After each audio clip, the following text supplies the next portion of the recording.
Welcome back to the Deep Dive. Today we're looking at a pretty volatile mix of sources, everything from dense legal texts to high-tech research and some really strange narrative accounts. Yeah, and we're trying to pull out a common thread. And today, that thread is really about systems of control, systems of condemnation. Condemnation. Okay, when I hear that, I immediately think, law, the government taking land for a highway or something. That's the usual context, absolutely. Specific legal protocols involved. But what's fascinating in these sources is this idea that condemnation isn't just about property. It's this deeper, often hidden process of control. Hidden how? Like operating personally, socially. All of the above. Personal, social, even technological. It's this opaque machinery deciding things about you, often without you even realizing it. Right. So we're really going on a journey here. We start with something concrete, like a condemnation lawyer for, say, water pipelines. hmm And we end up uncovering receipts, as one source puts it, for a kind of conspiracy aimed at managing you, the individual. Exactly. So our mission really is to look at these layers of opaque control. You've got the legal layer, this social conspiracy narrative, and then the modern challenge of AI black boxes. And the goal is to help you spot the mechanics, Mm. to see the game you don't know you're in, as the source says. Precisely. We're looking for how power works when it's hidden, how opacity functions, and crucially, where the points of accountability might be, even across these wildly different fields. What happens when some powerful entity decides your fate, but you're completely in the dark? Okay, let's unpack this, starting with the familiar, the law. You mentioned eminent domain. That's the government's basic right to take private property for public use, right? A road, a school. Correct. That's the inherent power. Condemnation is the process they use to exercise that power. It's the legal mechanism. Got it. So if you're a lawyer specializing in this, specifically for water pipelines, what's your actual job? What are you doing day to day? Well, it's interesting because the role is often dual. It really highlights the power imbalance we're talking about. Oh, so. If you're representing the property owner, your main fight is about the Fifth Amendment, the right to just and adequate compensation. So making sure they get paid fairly, challenging those lowball offers the government might make initially. Yes, that's a big part of it.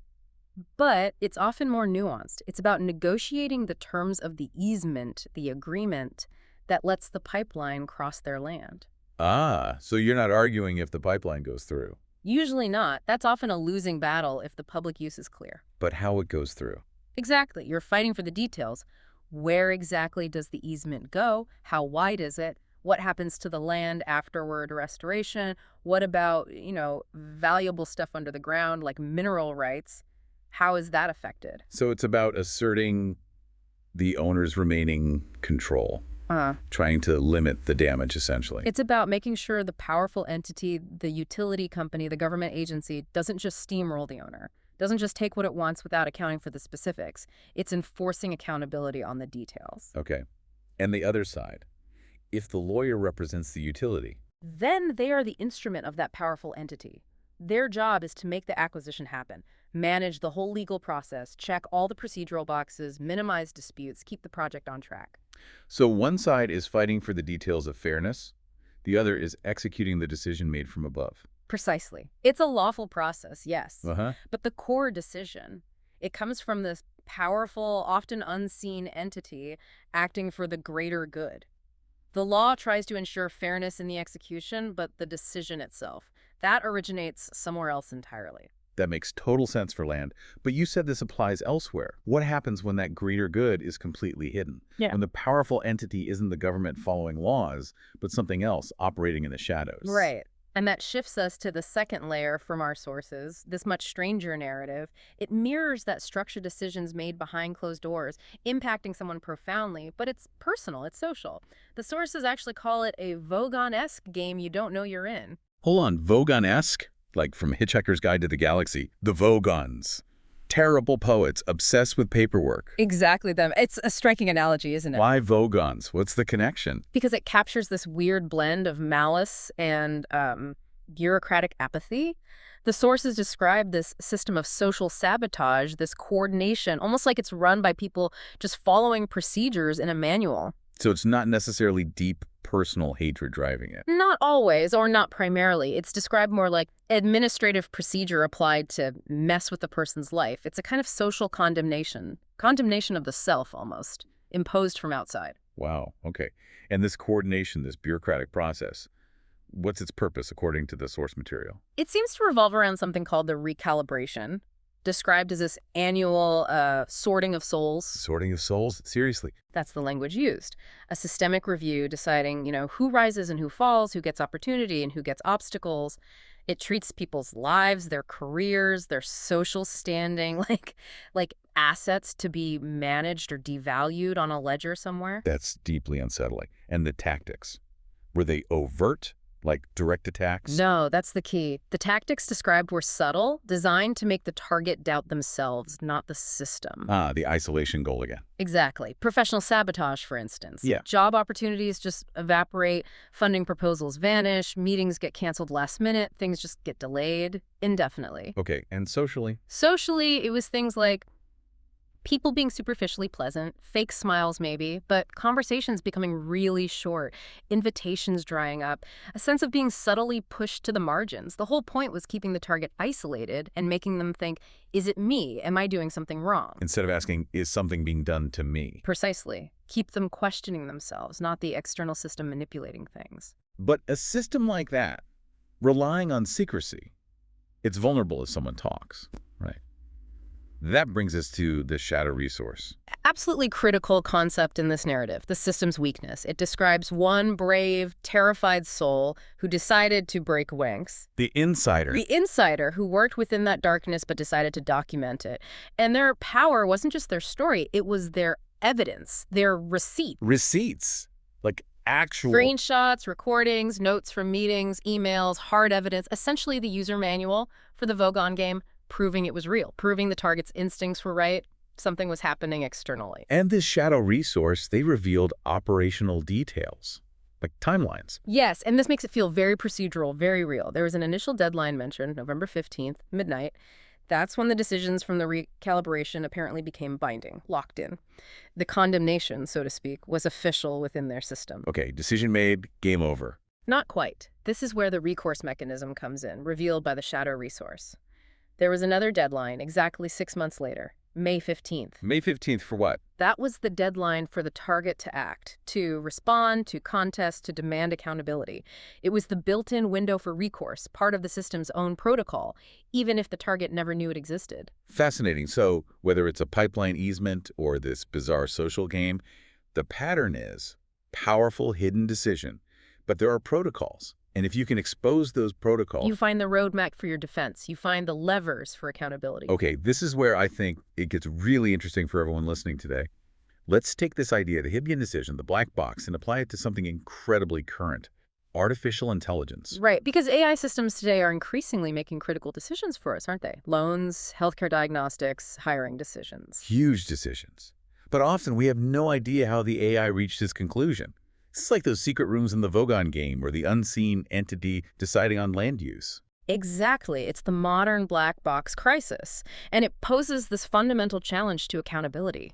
Imagine asking that pipeline authority, show me the exact paragraph in the law that lets you do this, and they just shrug and say, oh, it's too complicated. You'd never accept that. Of course not. But that's essentially what happens with a lot of current AI. So you mean if I apply for a loan online and the algorithm says no, the bank literally can't tell me why. They can't point to the specific data points that triggered the rejection. In many cases with current tech, no, they can't. Not with verifiable proof. Ask a vendor, show me the exact data used for this specific decision and prove it at the hardware level.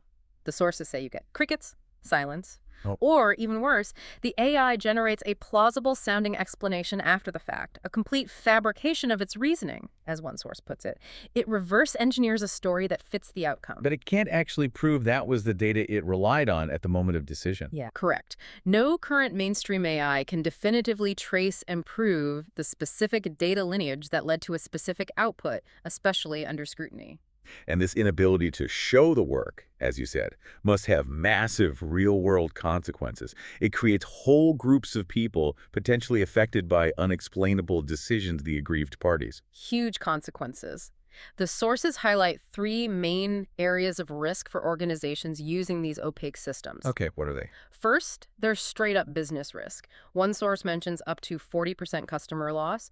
And interestingly, it's not necessarily because the AI made an error. But because. Because the company couldn't explain the error or the decision when challenged, that lack of transparency erodes trust massively. Okay, business risk. What else? Second, the regulatory hammer is coming down. Think of the EU AI Act. Huge potential fines, 35 million mentioned in the sources for noncompliance. And regulators globally are demanding auditable data lineage. They want proof. Proof that current systems can't provide? Largely, no. And the third risk, the legal trap. Discrimination lawsuits. Exactly. Imagine a lawsuit claiming your hiring AI discriminates. In court, during discovery, they demand proof your AI didn't use protected characteristics, race, gender, etc., improperly.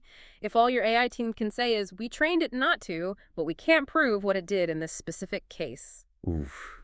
A jury's not going to like that. Probably not. The opacity itself starts to look like guilt. It could lead to massive judgments. The lack of proof becomes the problem. So just like the Vogon game needed a shadow resource to expose the system, the AI black box needs a technological shadow resource. That's a great way to put it.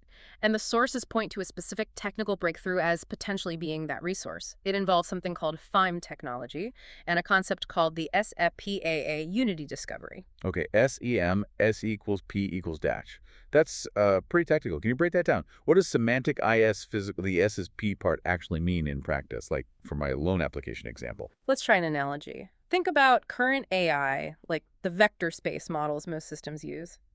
They work based on proximity. Concepts are arranged in a sort of high-dimensional space. Okay. So the AI might see that loan applicant is near concepts like diabetes or high income or bad credit score. But when it makes the decision, it can't definitively prove which of those nearby concepts it actually focused on or weighted most heavily. It just knows they were around. That's proximity. Right. It could be any of them, or some combination, but you can't be sure which one tipped the scale. Exactly. Now, SPH proposes something different. It moves beyond just proximity to meaningful position. Semantic, the meaning, iOS is physical. It has a specific location. Meaning has coordinates. How? Imagine your computer's memory, like RAM, as a huge library.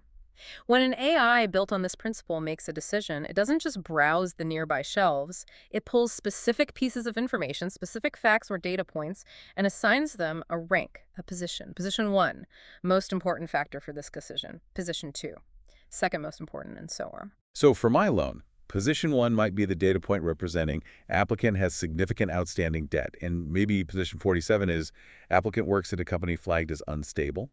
And the system knows it used those specific facts, located at specific addresses in memory. Precisely. It creates an exact traceable attribution path. For decision X, data points at memory locations A, B, and C were accessed and placed in importance positions 1, 47, and 203. Okay, but how do you prove that path wasn't just fabricated after the fact, like the old AI explanations? That's where the hardware verification comes in, using something called MSR counters. MSR's model-specific registers are built into the CPU itself. They can record specific hardware-level events during computation. Like accessing a particular memory address. Potentially, yes, or related low-level operations. The point is, MSR counters provide a physical, immutable record of what the hardware actually did. They operate below the software level where manipulation might happen. They cannot lie, as the source material puts it. Wow, okay. So if this works, when the algorithm denies the loan, the bank could actually pull a hardware-verified log showing exactly which data points, in which order of importance, led to that denial. That's the claim. It turns the opaque black box into something auditable, like a verifiable ledger. The semantic meaning is tied to a physical, verifiable hardware event. So let's pull this all together. We've gone from land condemnation through this weird Vogon social sabotage game to the cutting edge of AI opacity. What's the connection? What does it all mean for you, the listener, the learner? Well, in every single case, the power imbalance comes from control over information and process, right? The entity that operates in secret holds the cards. Whether that's a government agency, a hidden social network, or an AI algorithm. Exactly. And so the response, according to the synthesis of these sources, isn't just about fighting back in kind. It's about something more fundamental, a muscular, proactive assertion of dignity. Muscular assertion of dignity. What does that look like in practice? The sources seem to outline a kind of three-part strategy. It's focused on strategy, not just raw emotion. Okay, strategy 1. Strategy one is the implied recourse. Don't get bogged down trying to prove the conspiracy exists or that the AI is definitely biased in ways you can't yet demonstrate. Instead, focus on preparedness. Preparedness how? Implement your own verification systems. If you're an organization, maybe it's internal hardware audit trails like the FIMSR approach. If you're an individual dealing with the social game, it's keeping your own meticulous receipts. Build your own shadow resource. So the power comes not from making threats, but from the knowledge that you have the proof, ready to go if they try to hide or deny their actions. You shift from reacting to being ready. Precisely. Uh, Which leads directly into the second strategy, comportment. Comportment, like how you carry yourself. Exactly. Adopt a public stance, whether personal or organizational, of quiet authority and unwavering confidence. The message you project through your actions and body language shouldn't be defensive or victimized. So not please stop hurting me, but More like, we understand the game you're playing. We've solved the opacity problem you rely on. We know exactly how your system operates. It's strategic self-respect. It signals that you've moved beyond being managed by their game. that quiet confidence must be deeply unsettling to entities that rely on causing confusion and self-doubt in their targets. It's designed to be. It counters the isolation tactic directly, and that sets up the third strategy, systemic exposure. Going beyond just defending yourself. Right. The ultimate move is to use the knowledge you've gained, the exposed protocols, the verifiable data, the user manual you've acquired, whether it's that May 15th deadline or the MSR counter receipts, not just for your own case, but to force accountability across the board for everyone else similarly classified or affected by the same opaque system. So you move from personal defense to demanding universal transparency, using their own system rules against the system itself. Exactly. You're not just trying to survive the game. You're trying to change the rules for everyone by exposing how it works. So, the core of this fight, regardless of the context land, social manipulation, AI, it's really a fundamental refusal. A refusal to be managed, contained, or defined by some hidden process or unseen hand. It's transforming yourself from being a subject of the system, potentially a target, into an existential threat to the system's opacity. Okay, so the key takeaway here, for someone listening trying to make sense of all this. I think it's about moving past the understandable confusion and maybe fear these hitter systems create, moving towards a kind of cold, calculated understanding. Understanding that. Understanding that every system designed for control, whether it's legal, social, or tech-based, has within it the mechanism for its own disruption. You just have to find it. Find the protocols, find the receipts, find the verifiable proof. And this Vogon analogy really drives it home. These systems depend on their target staying confused and unaware, oblivious. Completely. Their power lies in the information asymmetry. So here's the final thought for you, the listener. If you take this knowledge about demanding transparency, about enforcing deadlines, keeping your own receipts, demanding auditable data trails from AI, if you start applying that, are you actually ready for the shift in power that might create?